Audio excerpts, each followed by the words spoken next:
Vin nature, l'âge mature. L'enfant punk de la viticulture, le vin naturel, s'est invité dans le verre des Français, comme le vin bio quelques décennies avant lui. Et s'il n'est pas encore tout à fait suspect d'être embourgeoisé, le fait qu'il ait gagné en maturité nous invite à regarder dans le rétro pour nous rappeler d'où il vient, savoir qui il est et peut-être même envisager où il va. Alors pour cet état des lieux, plutôt que d'engager deux jeunes chiens fous qui penseraient avoir inventé le vin nature, nous allons engager un dialogue avec deux acteurs qui sont dépositaires d'une certaine antériorité pour témoigner de ce que le vin nature colle avec les aspirations de la société. D'abord, Bruno Schuller, il est vigneron, il est alsacien et surtout, c'est l'un des premiers à avoir pris le train du vin nature dans la région. Et pour pouvoir nous relater un petit peu cette somme de millésimes, nous allons vous laisser dérouler vos expériences liées à votre travail personnel. Et puis à côté, Nicolas Seine, qui lui aussi a multiplié les expériences, il était enseignant en sommellerie, il est aujourd'hui caviste, et vous entretenez une relation de proximité fatalement avec le consommateur. Et vous allez pouvoir nous dire un petit peu comment le vin nature s'insère dans la société. Commençons par quelque chose de relativement simple et basique. Nicolas, le vin nature, au final, qu'est-ce que c'est ? Alors, le vin nature, même si on utilise ce terme-là, on peut le définir différemment par des termes qui conviendront à d'autres personnes. Moi, j'aime beaucoup le mot vivant, ouais. Un vin vivant, un vin libre. À partir de là, comment on est arrivé à ça ? Je pense que tout le travail de départ est fait à la vigne par le vigneron, donc c'est lui qui est dépositaire de ce que deviendra au final ce vin nature, à savoir qu'on en attend d'avoir quelque chose qui se rapproche le plus proche du raisin, et donc qu'on n'ait rien fait d'autre pour que ce raisin soit au final restitué jusqu'au bout par le biais de la fermentation alcoolique simplement. Donc un vin nature, ce doit être un vin sans intrants, on n'y a rien rajouté et on n'y a rien enlevé non plus. Donc de ce fait, on aura, je pense, ce qui s'approche le plus près de l'essence même, à savoir le raisin, encore une fois, transformé par le biais de la fermentation et quelque chose qui deviendra au final digeste, qui apportera une vraie énergie au moment de la dégustation, énergie qui sera restituée dans notre corps à un moment donné. Voilà. Et donc, vous militez, et ceux qui sont convaincus par le vin nature, pour qu'on s'affranchisse de tous les paravents œnologiques, et fatalement, ça fait penser à quelque chose.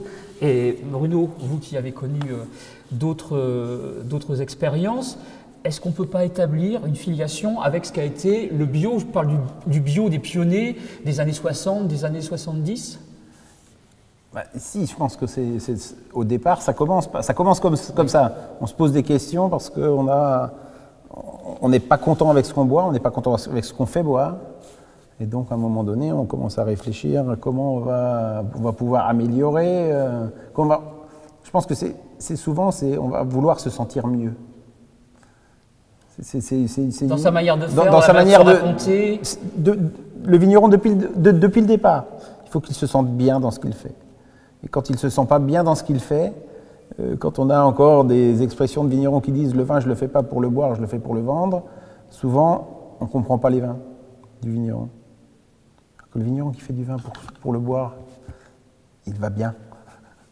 Ça se voit. Ça se voit, et ça commence comme ça.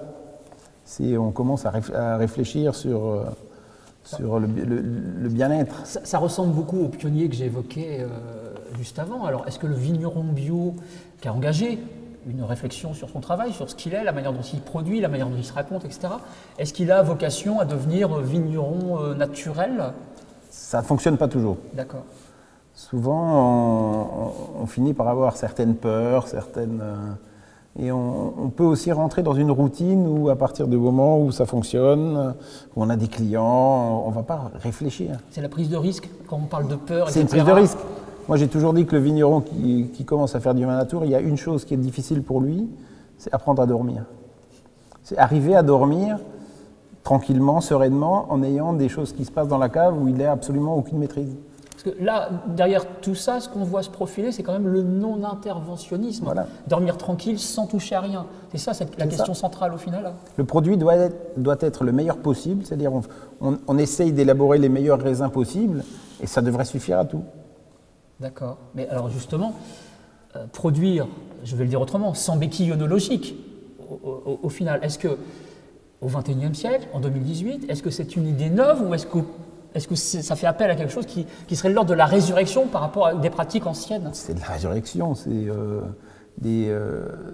Au Moyen-Âge, le vin qui était fait était conservé très longtemps. Il faut quand même savoir que le Châteauneuf du Pape, le vin du Pape avait 50 ans. Il n'y avait aucun moyen de conservation connu. C'était juste qu'en élevage, durant ces 50 années d'élevage, vous avez de la perte. Mais ce qui arrivait au bout, c'était des vins qui tenaient, qui étaient impressionnants. Il n'y avait aucun moyen de conservation. Et si on transpose ça à l'instant où on parle, où on boit, où on vide des verres, est-ce que le fait de mieux maîtriser, de mieux comprendre l'aspect viticulture, la vigne, donc d'avoir peut-être de s'asseoir sur des matières premières plus saines en termes sanitaires, j'entends, est-ce que c'est une aide pour vous projeter? Oui et non, parce qu'on a perdu quand même beaucoup de choses avec le greffage. Le phylloxéra a fait beaucoup de mal. On n'a jamais vraiment voulu travailler le phylloxéra. L'État a quand même rejeté... L'INRA ne recherche plus sous les racines. Institut national de la recherche agronomique, qui est une dimension assez officielle. Officielle. En tout cas, hein. On n'a pas voulu travailler le sol. On s'est occupé que des plantes qui mouraient. On a donc mis en place un système de greffage et on a perdu, le vignoble français durait en général entre 300 et 400 ans. Une vigne, on pouvait la faire durer 400 ans, maintenant on est obligé de l'arracher tous les 50 ans. Donc on a un patrimoine végétal qui s'épuise, on a perdu. qui s'effiloche. Qu'on a perdu. Donc on a du pour et du contre. On est un peu mieux techniquement, mais on a perdu quand même des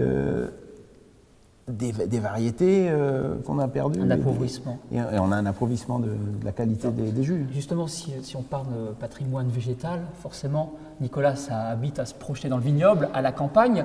Vous qui êtes caviste, qui êtes au contact intime des consommateurs, de leurs demandes, leurs inquiétudes, leurs questionnements, j'imagine, est-ce que le vin naturel n'est pas un vin urbain? Parce que le pitch, quand même, le ressort intime de cette histoire-là, on l'a beaucoup entendu résonner au cœur des villes. Donc est-ce qu'il y a un vin rural, un vin urbain? Est-ce que le vin naturel appartient un peu à l'un? Comment est-ce qu'on agence ça? Moi, je pense qu'il y a deux publics, en fait. C'est-à-dire que les gens de la terre, entre guillemets, les vignerons, tous les gens qui savent ce qu'est la terre et ce qu'elle peut donner, s'y intéressent de très près. Et à partir de là, ça, c'est une partie de la population, experte, on va dire. Après, il y a les urbains qui, eux, s'ouvrent au monde en général et à tout ce qui peut être alternatif dans le domaine de l'alimentation et qui, eux, effectivement, ont pris quand même un train d'avance sur la majorité des gens. Donc on va retrouver dans les grandes villes, probablement, essentiellement, là où se trouvent des cavistes, qui sont à même d'expliciter ce qu'est le vin nature, parce qu'il y a quand même un flou entre le bio, la biodynamie et les vins nature. Et donc là, nous, on est un petit peu le relais par rapport aux vignerons et au consommateur final. Et moi, qui fais par exemple les marchés sur Colmar, je me rends bien compte qu'il y a un public en vraie demande qui montre un réel intérêt pour le vin nature. Voilà. Mais autour de ça, il y a des gens qui passent et pour qui c'est encore des lubies, effectivement, qui ne sont pas encore prêts à y aller. Les choses continuent d'avoir besoin d'être écrites, elles trouvent une résonance plus favorable en milieu urbain où les choses vont peut-être un petit peu plus vite. Donc... Et plus que jamais, en fait. Là, sur ces quelques dernières années, 4-5 ans, on sent vraiment une demande, une accélération.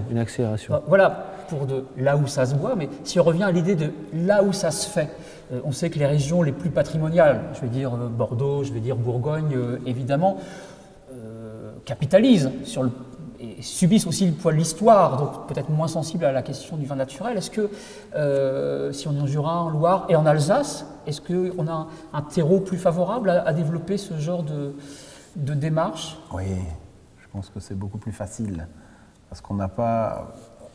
professionnellement, on aura toujours des gens qui seront un peu contradictoires à ce fait-là de commencer à faire des choses nouvelles, des choses qu'on ne connaît pas. En fait, souvent, c'est l'agriculture en général. On est sur un temps agricole, c'est un temps long, une récolte par an, pas voilà, plus. On comprend que les choses avancent. Il faut du temps pour comprendre. Mais il y a quand même des bons... des choses assez encourageantes, parce moi je commence à voir des jeunes fils de vignerons connus qui viennent nous voir et qui viennent déguster chez nous. C'est ça. Mais ils viennent quasiment secrètement, quoi. Ouais, c'est ça. Est-ce que je peux venir goûter Voilà. Donc c'est. Donc il y a l'idée de la transition, la transmission même, et même de la transgression qui arrive dans cette histoire-là. Pourtant, on a en France un génie administratif, on a un carcan assez formidable en termes législatifs, et ça fleurit même jusque sur les bouteilles, même si celle-ci, là, nous a amené une bouteille assez sans étiquette, pour le dire vrai, sans rien du tout, mais on trouve cette mention sans sulfite ajoutée, et on voit aussi des mentions très opportunistes sur des bouteilles dont on sait très bien qu'elles sont, allez, disons-le franchement, issues d'usines à Pinard. Donc, vous militez pourquoi? Par exemple, vous, Nicolas, qui êtes amené à les vendre, est-ce qu'il faudrait légiférer sur le vin naturel? Puisqu'il faut le dire, il n'y a pas de cahier des charges. Alors, on pourrait imaginer qu'il faille légiférer. Moi, je me mets à la place du vigneron, qui a suffisamment de contraintes. Quand on sait à qui on a affaire, c'est-à-dire si on a un vigneron authentique, qui a une vraie éthique de la vigne, et qui a eu une approche pour arriver petit à petit aux natures, je pense qu'on doit faire confiance au vigneron. Ensuite, on doit faire confiance au caviste professionnel qui a sélectionné ce vigneron-là pour proposer au consommateur final un vrai vin nature. À partir de là, évidemment, il faut tendre l'oreille à tout ce qui peut se faire. À partir du moment où il y a un attrait commercial, on va bien sûr voir la grande distribution se lancer dans la production sur l'étiquette effectivement de vin nature, de vin sans soufre, de tout ce qu'on veut. Et là, je me permets de rajouter qu'effectivement le soufre et le sulfite, c'est peut-être un peu l'arbre qui cache la forêt, hein, parce qu'il y a plein d'autres choses effectivement, et on peut remplacer malheureusement ce soufre pour faire un vin, voilà, qui sera sans vie bien évidemment, mais sur lequel on peut avec d'autres procédés techniques. Parfait.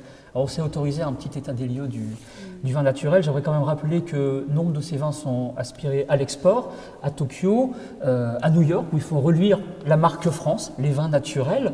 Si vous voulez vous documenter un tout petit peu plus, je vous invite à consulter peut-être ce nouvel opus de mon collègue Pierrick Jégu, le traité de jajalogie, chez 12°5. Et puis, si vraiment vous voulez garder une persistance sonore et rétinienne de ce que peut être le vin nature, je vous invite à relire Théodore Bondouy qui, en 1937, dans Faut-il boire du vin, c'est le nom du livre, nous disait « Le vin naturel, pris à dose modérée, ne produit pas l'alcoolisme. » À la vôtre. À la tienne. Ouais, c'est vrai.